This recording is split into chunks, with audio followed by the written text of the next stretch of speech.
Alors c'est peut-être le moment pour eux aussi de passer la deuxième et d'accélérer. Les Républicains pourraient bientôt officialiser leur tête de liste pour les élections européennes. Alors peu de suspense, ce devrait être encore une fois le député européen François-Xavier Bellamy. Il aura la lourde tâche de transformer l'essai, comme on dit, la bataille sur la loi immigration, lors de laquelle le parti a trouvé un nouveau souffle. Surtout, Alexandre Chauveau, que cette élection, c'est un test pour LR après la débâcle de la dernière présidentielle.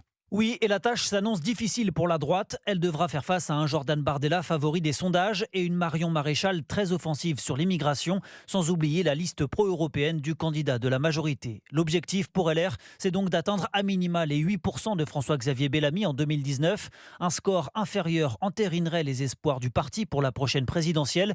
Une bonne surprise pourrait au contraire servir de catalyseur à un parti qui ne compte plus que 60 députés, mais qui n'a pas abandonné l'espoir de remonter la pente. Après les européennes, les Républicains se tourneront vers 2027. Deux hommes s'y préparent. David Lisnard d'un côté, à la tête de son mouvement Nouvelle Énergie. Laurent Wauquiez de l'autre, proche d'Éric Ciotti et qui pourrait sortir de sa diète médiatique dans les mois qui viennent.